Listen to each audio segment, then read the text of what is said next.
Bom dia a todos. Que a paz do Cristo esteja em todos nós. Para quem não sabe, meu nome é Fernando. Tive a oportunidade de vir aqui nessa casa em um seminário tratando do tema autismo. E desde então tenho tido contato com a dona Araci, que muito amorosamente me concedeu essa oportunidade de trabalho.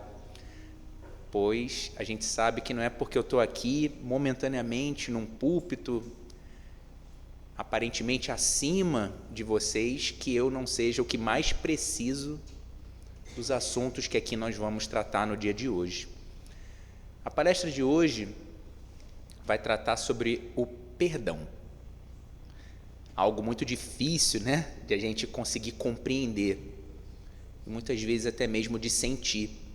Muitas vezes confundimos sentimentos.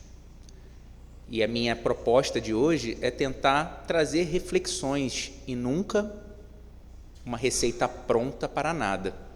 Trazer elementos que façam com que a gente possa, dentro de nossas vidas, refletir sobre esse assunto tão importante e fundamental. E assim como vamos ver, o ápice da caridade é saber perdoar. Mas, para iniciar o nosso encontro do dia de hoje, eu gostaria de fazer uma prece de harmonização inicial para que a gente possa acalmar os nossos sentimentos e entrar em contato com as energias desse ambiente que muito amorosamente foi preparado pela espiritualidade amiga para que aqui pudéssemos ter um momento de paz, tranquilidade, de consolo e, quem sabe, também de reflexão, meditação, para que possamos desenvolver nossos sentimentos e, a partir disso, sair aqui dessa casa e irmos para a vida real, onde aqui cada um é uma nota musical no maravilhoso e infinito concerto da criação. Para iniciar, então, a nossa preleção do dia de hoje, eu vou convidar aqui a minha filha, que canta muito melhor do que eu. Na verdade, se eu cantasse aqui, todos sairiam correndo ao final nem ao final, logo no início, vocês já não estariam mais aqui, por não aguentar a minha falta de habilidade com o canto. Mas minha filha, graças a Deus, recebeu um talento diferente do meu, e aqui ela vai trazer para nós uma prece cantada de harmonização. Amandinha.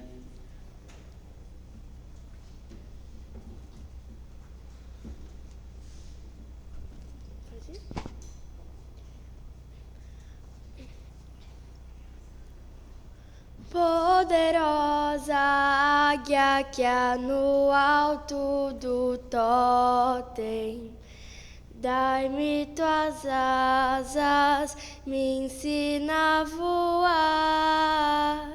Cruzar os horizontes, vencer montes e mares, com a luz o saber, pela virtude de amar. Com tua força tamanho, ó urso, me ajude a derrubar as barreiras da vida que eu venha encontrar. E eu venho pedir ao ti, ó tartaruga, que o totem asa sustentar. Dai-me a tua certeza de um dia eu poder chegar a ver-te nas asas da águia, na força do urso, em todas as coisas criadas por ti. Eleva minha alma, me faz tão perfeito, me leva a saber que estás dentro de mim. Ó Pai nosso que estás nos céus, santificado seja o seu nome em favor de todos. Ó Pai nosso que estás nos céus. Santificado seja o seu nome em favor de todos. Com tua força tamanha, urso, me ajude a derrubar as barreiras da vida que eu venha encontrar. E eu venho pedir ao ti, ó tartaruga, que o totem estás a sustentar. Dá-me a tua certeza de um dia eu poder chegar a ver-te nas asas da águia, na força do urso, em todas as coisas criadas por ti. Eleva minha alma, me faz tão perfeito, me leva a saber que estás dentro de mim. Ó Pai nosso que estás nos céus, santificado seja o seu nome em favor de todos. Ó Pai nosso que estás nos céus, santificado seja o seu nome em favor de todos nós.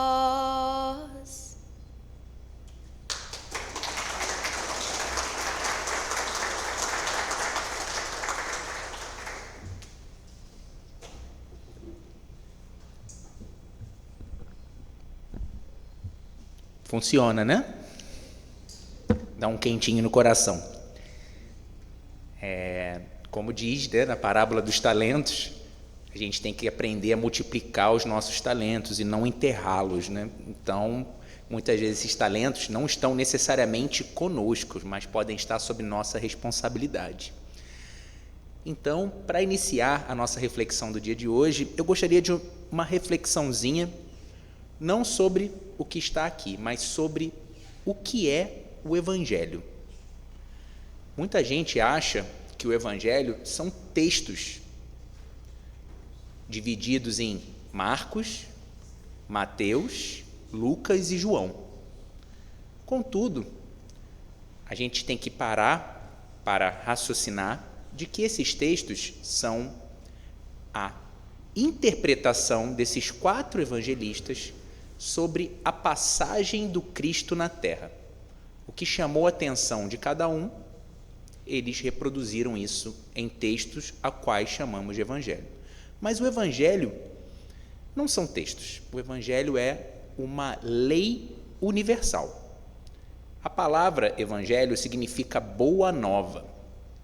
E essa boa nova é uma mensagem de Deus direto para nós através de um instrumento perfeito chamado Jesus Cristo, nosso governador planetário. Então, Jesus, ele é o Evangelho, porque ele é a boa notícia. A nossa palestra de hoje vai falar especificamente do Evangelho de Mateus, do apóstolo Mateus, 3 passagens em que ele fala sobre o perdão. E a gente vai refletir sobre o que é o perdão e a necessidade do perdão à luz da doutrina espírita, que é a chave que muitas vezes faltava para a melhor interpretação. Não digo a única, tá, gente? Não vamos sair daqui orgulhosos achando que o Espiritismo é a única forma de interpretarmos essa lei divina, essa lei universal que está escrita em tudo, desde o micro ao macro, do átomo primitivo aos grandes astros celestes, reproduzem essa lei. Vou aqui começar lendo, porque o Evangelho eu prefiro ler, né? Porque, como diria o espírito Alcione, na obra Renúncia, o Evangelho ele precisa primeiro ser conhecido, depois meditado, que é o que a gente está fazendo aqui, meditar um pouquinho sobre trechos do Evangelho, depois, finalmente, a gente precisa começar a sentir o que essa meditação trouxe para nós, para só assim podermos praticar com segurança, com racionalidade, pois nós somos seres racionais e isso muda completamente o jogo, e a gente vai falar um pouquinho sobre isso na palestra também. Então, a pergunta de Pedro, que é o que está projetado aí para vocês: Senhor, quantas vezes perdoarei a meu irmão quando houver pecado contra mim? Até 7 vezes? Respondeu-lhe Jesus: não vos digo que perdoareis até 7 vezes, mas até 70 vezes 7 vezes. Evangelho de Mateus, capítulo 18, versículos 15, 21 e 22. Meus irmãos, alguém aqui é de exatas? Alguém aqui fez o cálculo 70 vezes 7 vezes? Gente, o cálculo aqui não é importante, né?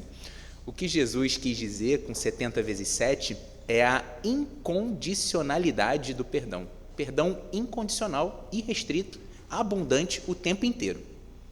Então, essa é a regra. Mas, vamos lá. Quem é Jesus? Né? E o que significa essa incondicionalidade? Então, Jesus, segundo a questão 625 de O Livro dos Espíritos, nada mais é que o tipo mais perfeito oferecido por Deus à humanidade, para servir de guia e modelo. Ou seja, de todos o que aqui encarnaram, e encarnaram várias vezes, provavelmente, ninguém é mais perfeito do que Jesus. Logo, ele se torna automaticamente o modelo e o guia da humanidade. Isso está lá na questão 625, onde Kardec efetuou essa pergunta para os espíritos da codificação e eles trouxeram essa resposta para que a gente não tivesse dúvida. Então, para nós que seguimos ídolos, né, eu gosto daquele jogador de futebol, eu gosto daquele político, todos eles são humanos, passíveis de erro, assim como nós. Agora, Jesus não. Jesus é o modelo. E a sua vida aqui na Terra foi imaculada. Então, Kardec, de posse dessa informação, e muito esperto, como ele era, né, muito inteligente, formulou mais uma pergunta. Se Jesus é o modelo e guia da humanidade, e Kardec já tinha também a certeza de que fora da caridade não há salvação, esse é um lema, né, dos espíritas.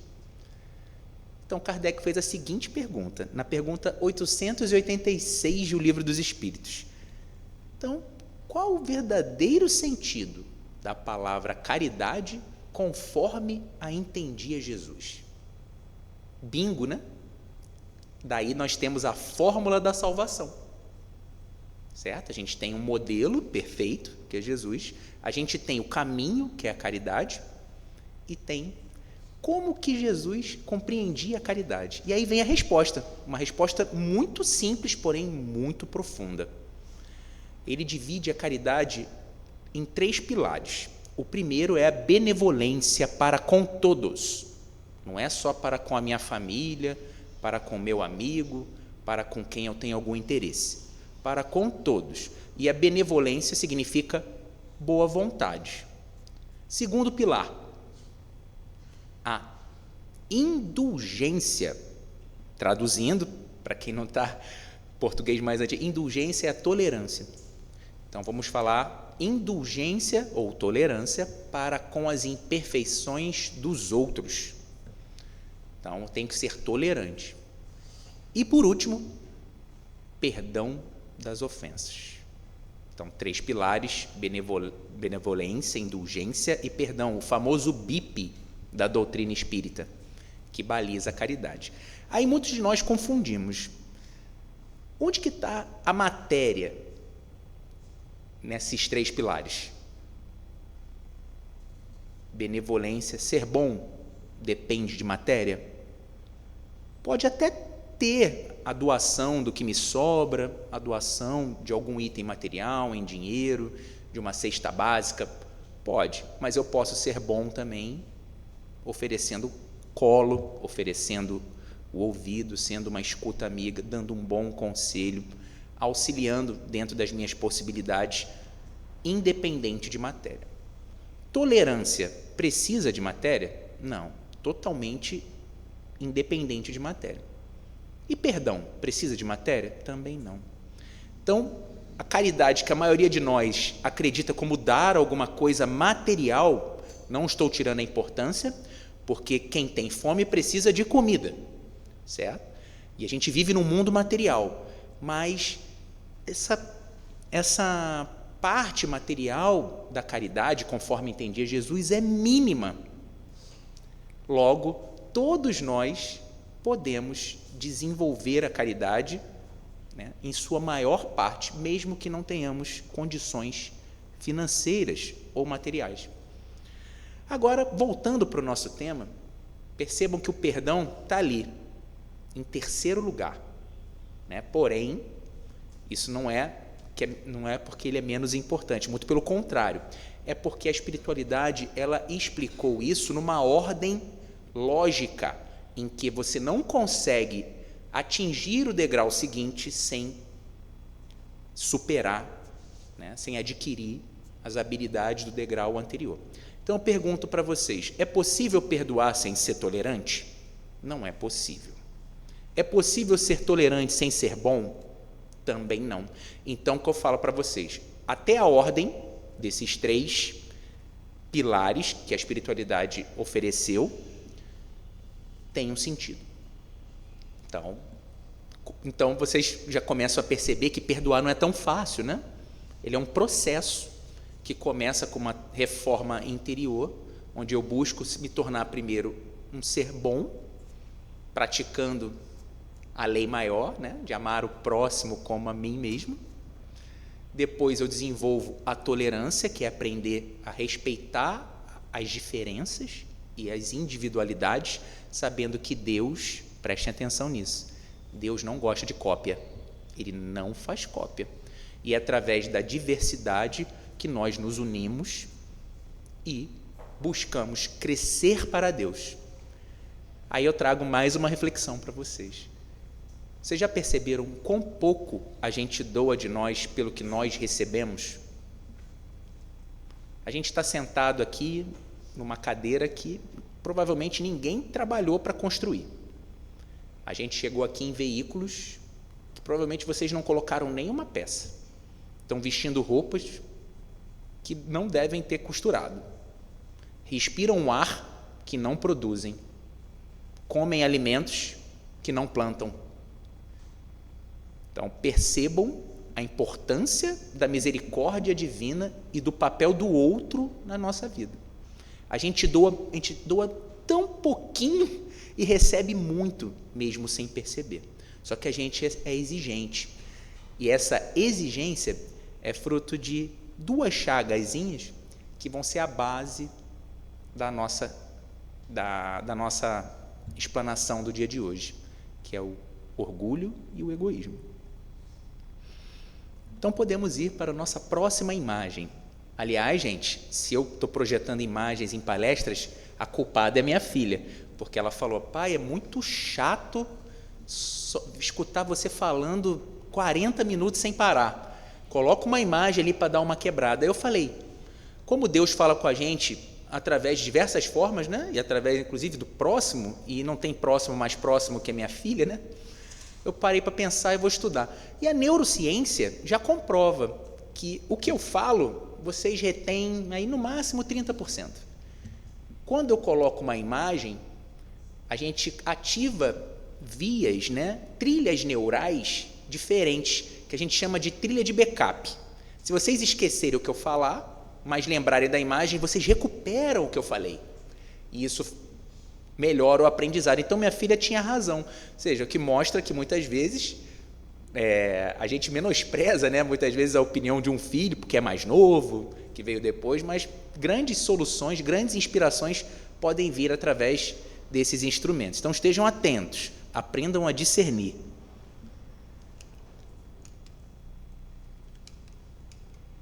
Não foi.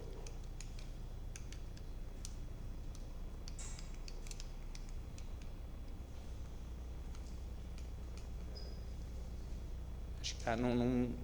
A gente fez o teste. Tá. A gente fez um teste, funcionou, mas na hora, né, a gente tem sempre essa... Faz parte do meu teste aqui também, de paciência. Controlar o nervosismo, né, que sempre temos. Tá lá, vamos lá. Essa imagem é um pouquinho marcante, né? Olhem para ela, se identifiquem. Aqui é um casal, mas pode ser pai e filho, marido e mulher, amigos, não importa. Tem que escolher uma imagem, né? Então está aqui uma, provavelmente que se replica mais vezes. Esse casal, vamos aqui imaginar que eles brigaram, ou seja, algum desentendimento por alguma coisa, pensarem diferente, e aí brigaram. A partir do momento que brigam, ocorre esse desentendimento, e esse desentendimento caminha para um ressentimento. Já é um sentimento de contrariedade que a gente fica sentindo várias vezes, por isso que é ressentimento, né? A gente fica sentindo, mastigando aquilo ali, né? E não acaba, não para de pensar naquilo. E nesse momento também da briga surgem 3 verdades. Preste atenção nas 3 verdades. A verdade dele, a verdade dela e a verdadeira. Então a gente tem sempre 3 verdades em qualquer... A pergunta é, qual a chance de ele estar com a verdade ou ela estar com a verdade? É praticamente 0. Então ninguém tem 100% da verdade. Agora, tá, e na prática, o que sobra de um desentendimento? O ressentimento. Tá? E aí que começa a gerar o problema que, se não controlado, pode perder completamente, né, esse controle, como um fogo, né, que se a gente não atacar no início, pode consumir toda a residência. Normalmente, o que impede esse casal de se ajustar rapidamente é um negocinho chamado orgulho ferido. Não é uma questão de eu estar certo ou estar errado. É a questão de a minha vontade não ter prevalecido. Muitas vezes, essa vontade nem é muito certa, só é a minha vontade. Então, vou trazer já uma próxima imagem que mostra, né, o que realmente acontece. Vamos lá. Eu consegui passar agora? Tá vendo? Era só para testar a paciência mesmo. Então, a grande ilusão. Não sei se vocês conseguem ver direito, se está muito claro. Conseguem perceber que é um nó e uma corda tensionada? Então, essa grande ilusão, ela vem dessa seguinte frase, que está ali escrita bem grandona. Eu até perdoo, mas não esqueço. Gente, isso é perdão? Né? Obviamente não. Mas a gente faz bastante, né? Quem aqui não faz, né? Levanta a mão aí quem faz. Então sou o primeiro. Acho que por isso que a palestra, o tema é primeiro para o palestrante. Esse nó da corda, né, é o ressentimento, que eu acabei de falar para vocês. E esse nó, ele só existe porque essa corda tem tensão. Ela está tensionada dos 2 lados. Aliviada a tensão, a gente consegue tirar o nó, né? Tirar o ressentimento. Então, esse nó da corda demonstra a fragilidade do nosso falso perdão. Ou seja, a gente não resolve o problema, é uma gambiarra. Certo? Vamos para a próxima imagem. Como eu falei aqui, eu vou trazer várias. Com alguma vocês vão se identificar, pode ter certeza, para várias faixas etárias aqui. Que eu quero que vocês saiam daqui compreendendo o perdão de outra forma. Aqui, essa imagem, também não sei se está clara, muito clara, é uma pessoa olhando para um espelho quebrado e enxergando um rei, muito maior do que ela. Vocês conseguem imaginar o que seria esse reizão que a gente enxerga, muito maior do que a gente realmente é? Isso se chama orgulho, que é o contrário da humildade. O humilde, ele se olha pequeno, né? Sempre. O orgulhoso não, ele se olha sempre maior do que ele realmente é. E eu chamo essa imagem de o espelho do ego. Então, você não deixa de perdoar, muitas vezes, por falta de bondade. É orgulho. E o orgulho, como eu falei lá no início da nossa preleção, é uma das chagas da humanidade. São as doenças do ego. Orgulho, para quem não sabe, também é conhecido como egolatria, que é o culto ao eu. Eu sou maior. Eu sou um rei. Você aí não é nada. Então, isso é orgulho. E outra doença do ego é o egoísmo. Esse vocês conhecem também, é farinha pouca, meu pirão primeiro. Entre minha mãe, a sua, a minha. Então, esse é o egoísmo, tá? Então, muitas vezes, preste atenção, a gente não perdoa por causa disso aí, orgulho ferido. A gente quer, né, nas nossas brigas e ressentimentos, que o outro reconheça a nossa dor. E você fica lá tentando, como se você controlasse o outro, né? Queremos que ele sofra igual ou até mais do que nós. Ou seja, olha a vingança disfarçada, né? Resumindo, queremos vencer uma disputa, virou uma competição. O orgulho prefere sofrer do que ceder. A gente prefere sofrer do que ceder. E aí eu vou buscar para vocês uma imagem, duas até. Essa veio agora na minha cabeça. A próxima é mais forte. Imagine vocês, esse casal, né, da nossa imagem, num barquinho. E eles brigam. Aí eu, para prejudicar o outro, vou lá e faço um furo no barco. É mais ou menos isso que eu estou querendo dizer. Você, para levar o outro embora, você vai junto. Então, isso é que a falta de perdão acaba gerando em nós, e a gente vai desenvolver esse conhecimento. Como eu falei, a próxima imagem fala mais ou menos da mesma coisa, mas é um pouco mais forte. Foi. Tem que esticar mais a mão, gente. Então, esse cálice bonito aí tem veneno. Uma forma muito comum no passado, quem lê os romances de Emmanuel, né, vê que era muito usado para eliminar outra pessoa, né? Mas o que seria a mágoa em nosso coração, esse ressentimento? É tomar o veneno e esperar que o outro que morra. Faz sentido para vocês? Mas é exatamente isso que acontece quando vocês não perdoam. Vocês estão tomando veneno diariamente e esperando que o outro que morra.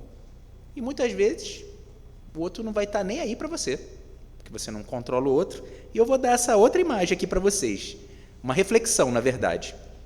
Quem é que dirige aqui? Todo mundo dirige, pelo menos entende de direção, a maioria, né? Por isso que eu gosto dessas analogias com o trânsito.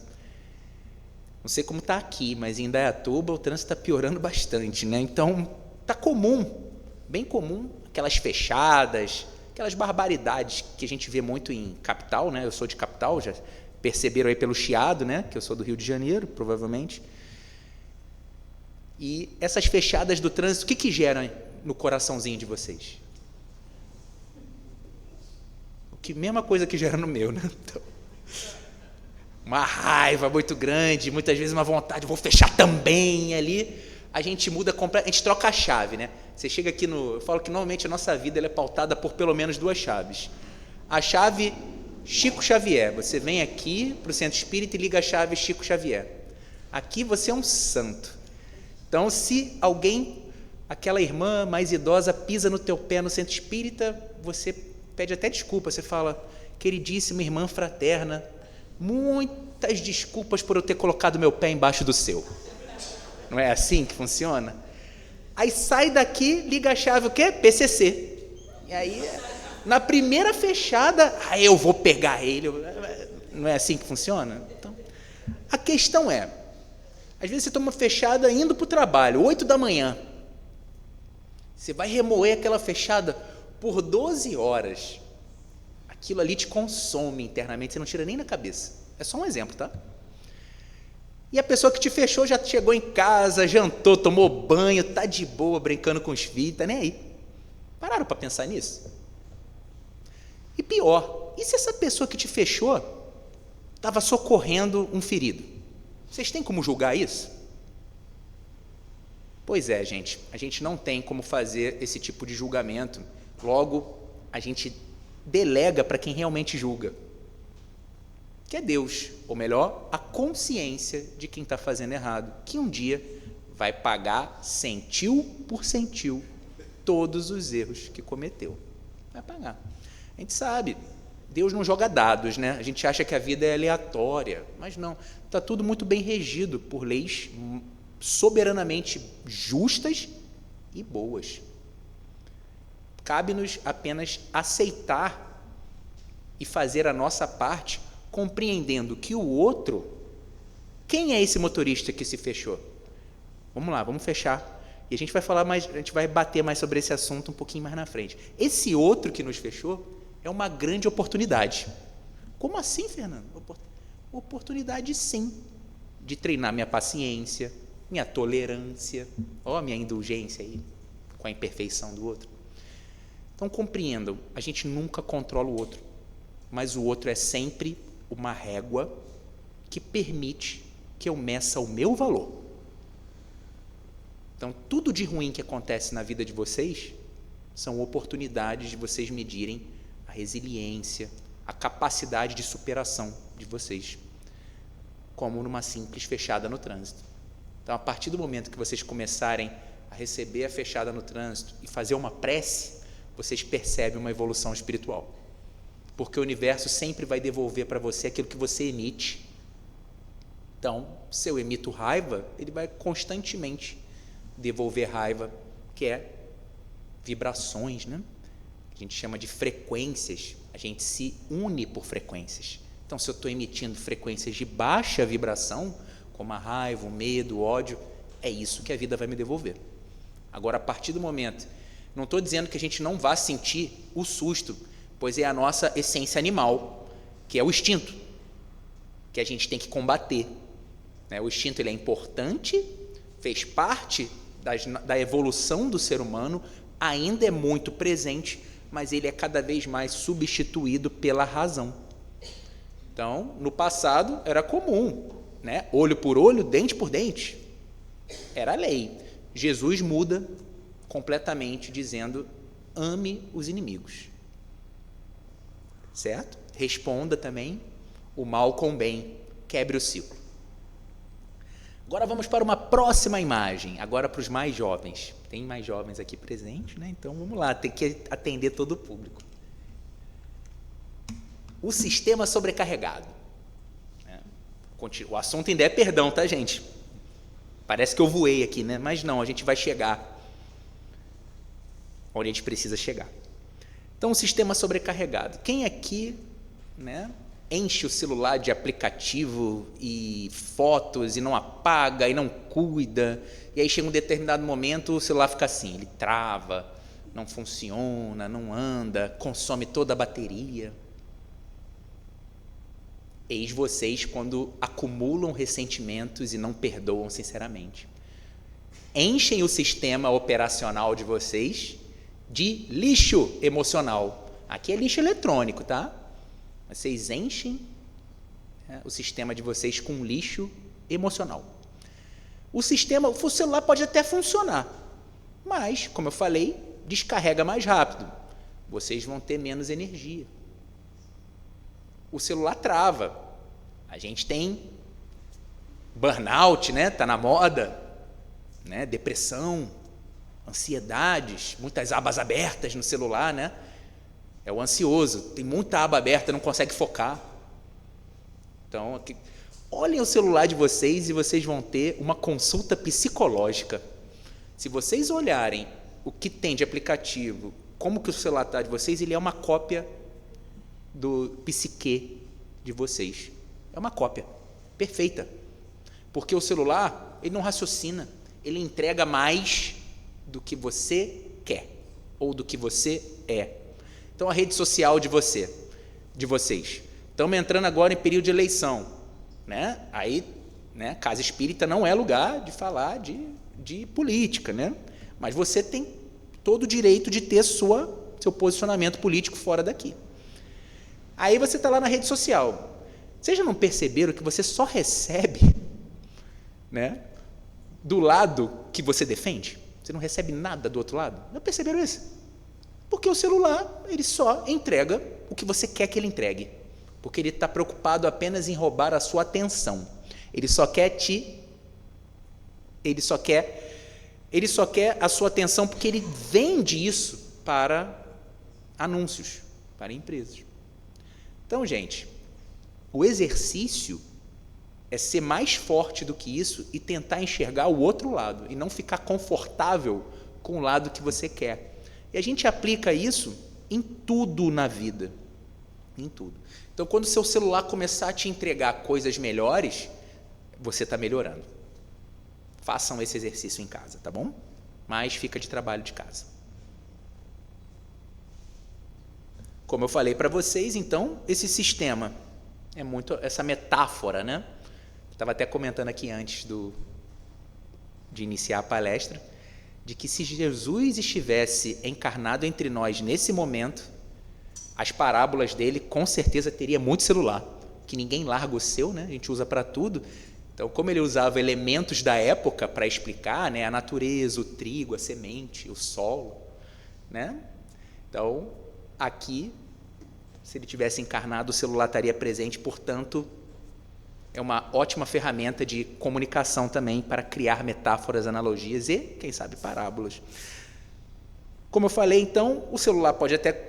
Vocês, não o celular, podem continuar funcionando quando estiverem sobrecarregados, mas sem leveza, sem clareza, sem paz interior.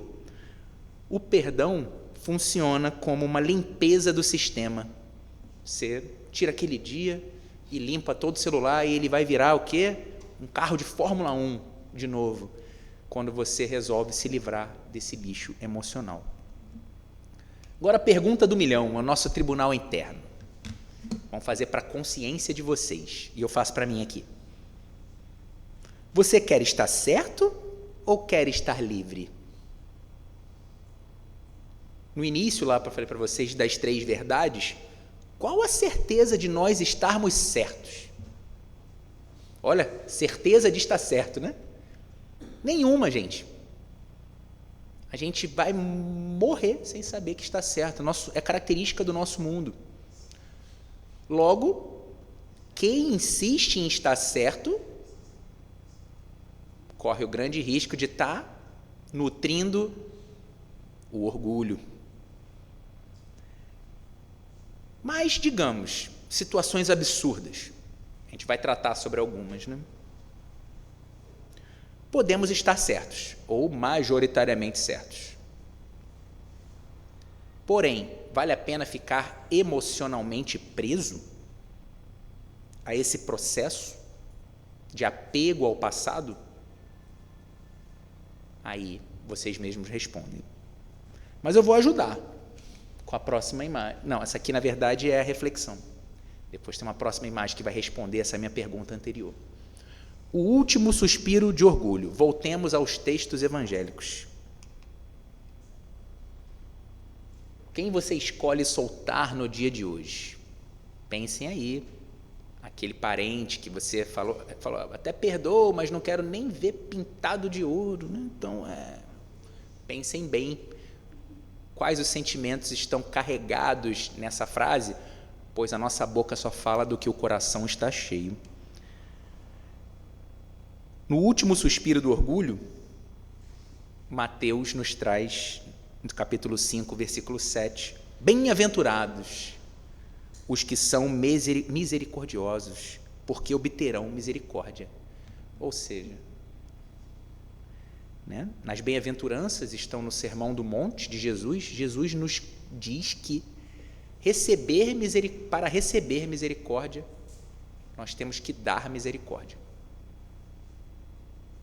Por quê? A gente já discutiu aqui hoje. Se eu sou imperfeito e meu irmão também, parte-se do princípio que ora eu erro, ora ele erra, ora eu erro, ora ele erra. Ora eu preciso de misericórdia, ora ele precisa. Quem vai conceder misericórdia para ele? A gente vai terceirizar a misericórdia? Vai deixar tudo para Deus? Não, gente. A gente tem que fazer a nossa parte também. Tudo certo?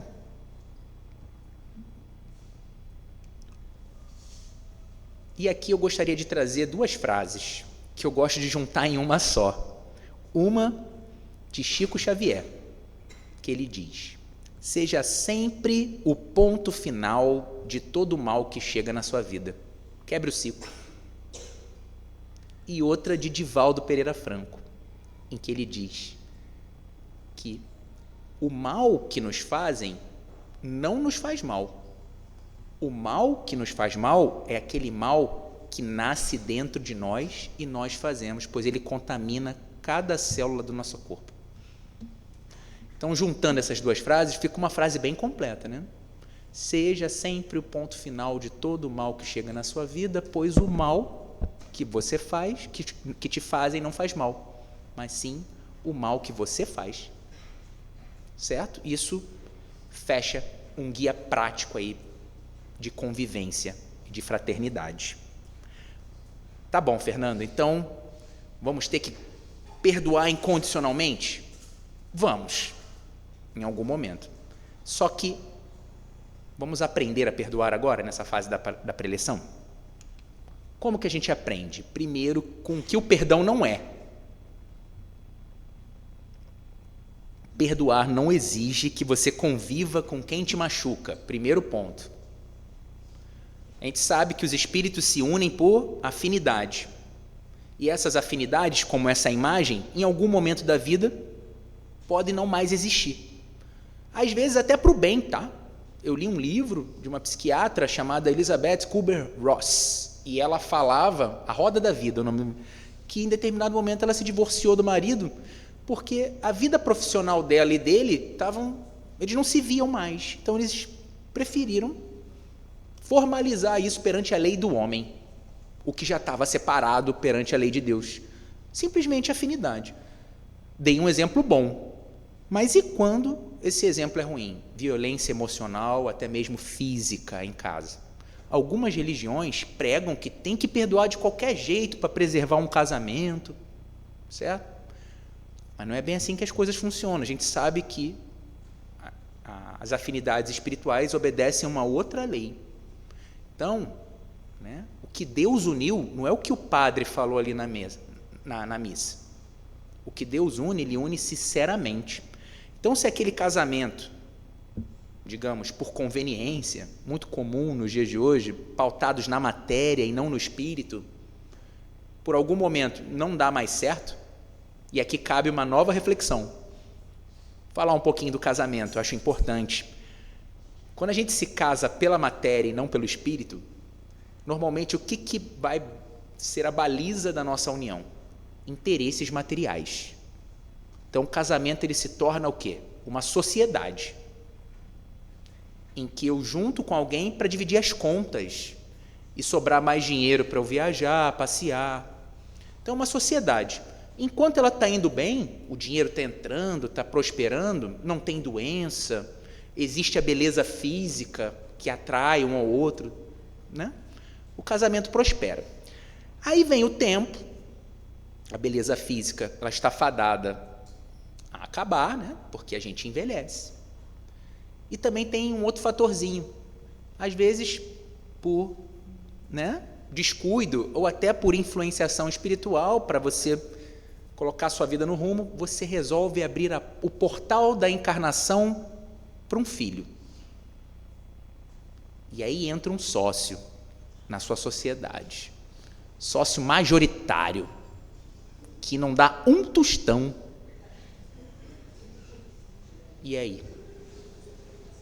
Não é aí que a maioria dos casamentos começa a balançar, né? Fala, olha em volta, gente. Não estou aqui dizendo que aconteceu com alguém aqui, eu estou falando da média.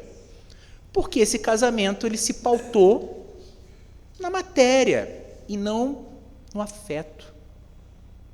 Não buscou um crescimento espiritual. Né? O filho está lá, vai atribular a sociedade, vai até levar aquela sociedade que começou material à falência. Falência de tempo, que a mulher começa a dedicar mais ao tempo, e o marido se sente rejeitado, e aí começa milhões de motivos. Por quê? Porque a premissa da união foi equivocada. Por isso que eu falo, Deus uniu essa união? Não, foi o homem que uniu. Foram nossos desejos imperfeitos Compreendem isso? E quando isso acontece, a gente começa a ter, uma certa dificuldade de prosseguir com essa união. E está tudo bem. Então, vamos para a nossa próxima imagem. Já falei bastante sobre, para vocês compreenderem essa imagem. Quando a gente se obriga a estar com o outro, vocês percebem? São laços energéticos que não precisariam estar ali, e muitas vezes a sociedade, ou até religiões, por mal compreender o perdão, obriga pessoas a ficarem juntas sem que elas tenham afinidade. E aí vai gerar o quê? Em determinado momento pode gerar agressão, violência, e aí a gente sabe onde isso aí pode terminar, pode até extravasar para o filho. Isso acontece bastante, Como eu falei, então, é possível perdoar e estabelecer limites. Perdão não é ausência de discernimento, é ausência de ódio no nosso coração. Então, quem vai ser o juiz de se eu perdoei ou não? Meu coração. Então, se esse parente, essa ex-esposa, ex-marido, retornar na sua vida, qual é a sua relação com ele? O que você está sentindo? Olhe para dentro, que aí vocês vão perceber se vocês perdoaram ou se ainda estão cheios de ressentimentos. Então, vamos falar um pouquinho de como nos livrar, o passo a passo.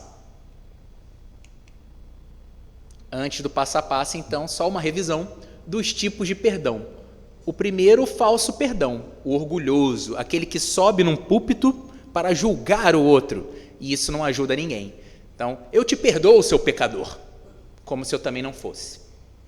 O segundo, representei pela semente, por esse brotinho, pois ele ressignifica, é um renascimento de você mesmo que perdoou.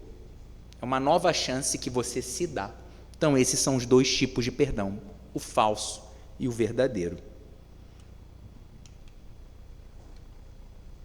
Como nos libertar? Ou seja, como perdoar? Receita de bolo não tem, mas temos dicas. A primeira dela, reconheça a sua dor. Essa aqui é uma técnica japonesa, se não me engano, se chama Kintsu, japonês, de restaurar objetos quebrados. Restaurar objetos quebrados com pó de ouro. É mais uma filosofia em que eles valorizam os sofrimentos passados, mas eles não negam o sofrimento. Ou seja, reconhecer a sua dor é importante, mas você pode ressignificá-la e não fingir que ela não existe. É aquela falsa positividade, onde as pessoas ficam, eu perdoei, estou muito feliz, e no fundo não está. Aqui é a dica. Primeiro, reconheça a sua dor para validá-la. O perdão espiritual não começa negando as suas feridas, mas você pode tratar essas feridas de outra forma e o objeto que era quebrado agora está reformulado e mais bonito. Segundo passo, compreender a ignorância. Quem fere está invariavelmente doente da alma. Nós todos somos doentes da alma, por isso que encarnamos nesse planeta. Na parábola do semeador, a gente fala dos diferentes tipos de solo, os que estão prontos para receber as sementes do Evangelho. Esse solo, de quem muitas vezes te machuca, pode estar que nem esse aí, bem sequinho, aguardando que a vida cuide dele através das dores e sofrimentos. As dores e sofrimentos são adubos do solo do coração. Muitas vezes nos levam a uma reforma interior e uma mudança de rumo. E está ali sempre a esperança, representada pelaquela mudinha que, mesmo no solo bem seco, pobre, insiste em dar o exemplo da misericórdia divina, em que todos nós podemos chegar nesse momento e frutificar também. Então, reconhecer o outro é libertador. Como doente da alma, muda completamente o jogo, a gente vira a chave. Se um cego derruba vocês na rua, vocês automaticamente perdoam e até ajudam o cego. Se é uma pessoa que enxerga, dificilmente perdoar, porque vocês não estão enxergando a alma, tá bem? Então, nós que estamos aqui numa casa espírita, temos que tentar desenvolver essa visão espiritual, enxergar o outro como necessitado e que o momento dele um dia chegará, pois nós somos espíritos imortais, temos a eternidade para evoluir. Terceiro e último passo, a decisão consciente.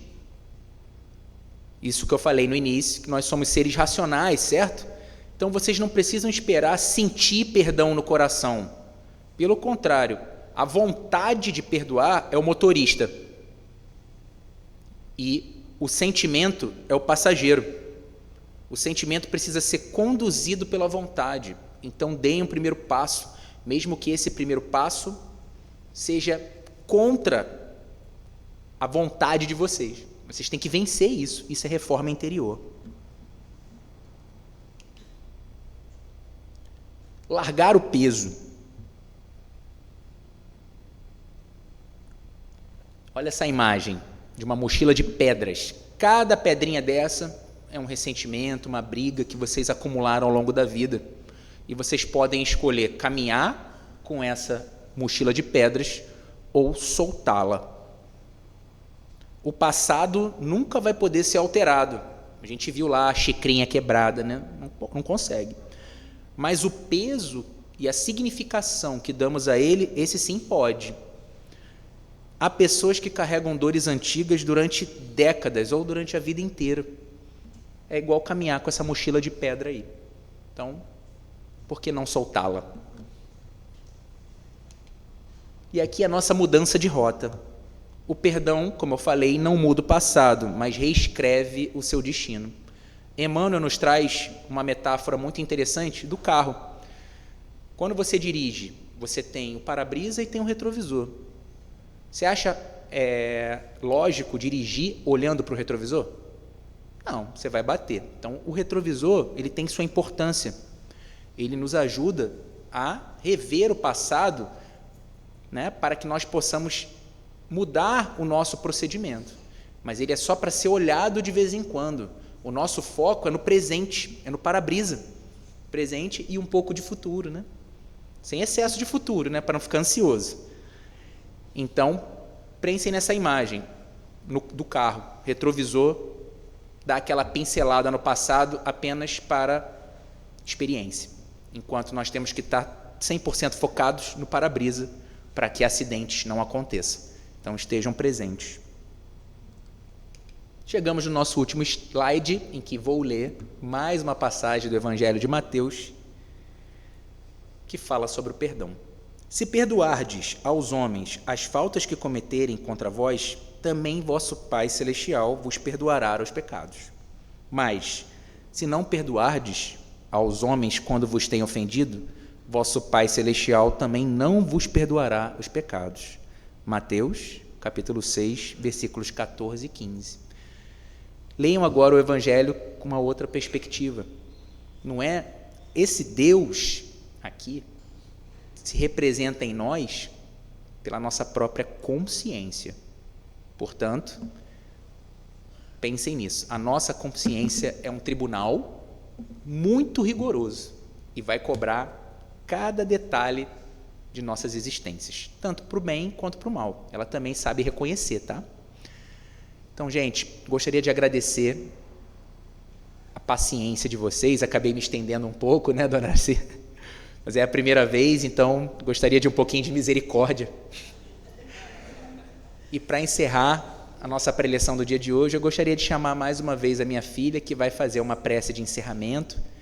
Aqueles que se sentirem confortáveis podem fechar os olhos para que a prece, né, seja sentida no coração com mais facilidade, mas aqueles que não se sentirem podem ficar do jeito que se sentirem melhor, relaxem o corpo para saírem daqui renovados para esse lindo domingo de céu azul temperatura amena que nós fomos brindados no dia de hoje. Muito obrigado e até a próxima, se Deus assim o permitir.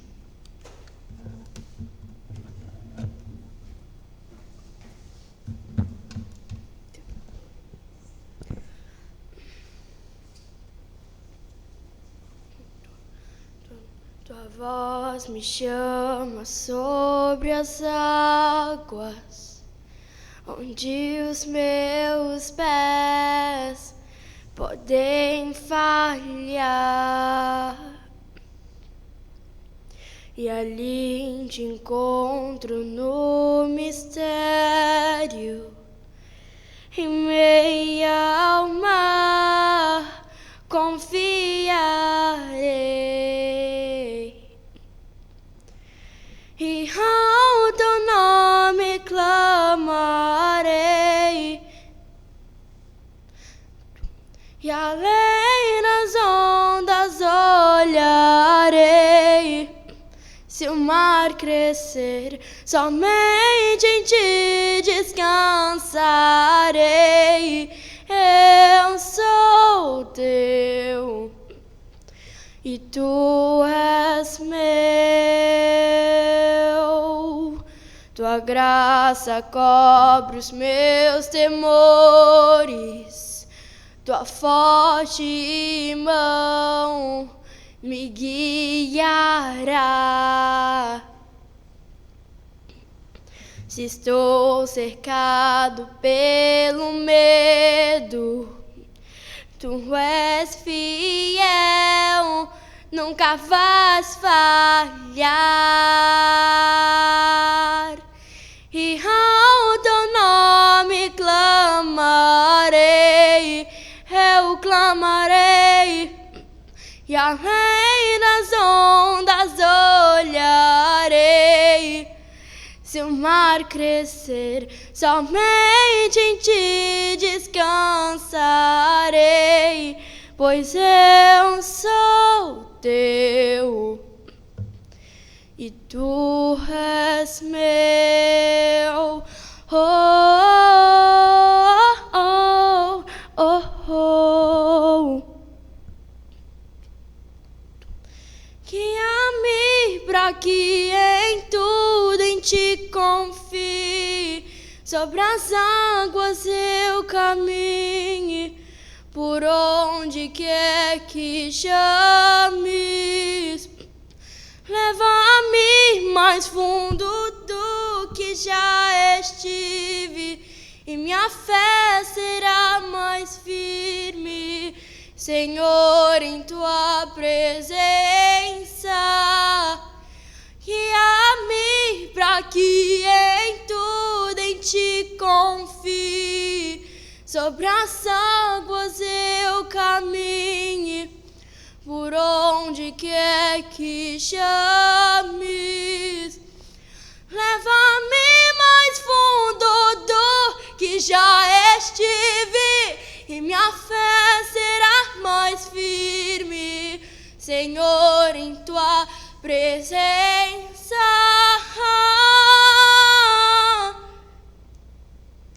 E ao teu nome clamarei, eu clamarei, e além das ondas olharei. Se o mar crescer, somente em ti descansarei, pois eu sou teu e tu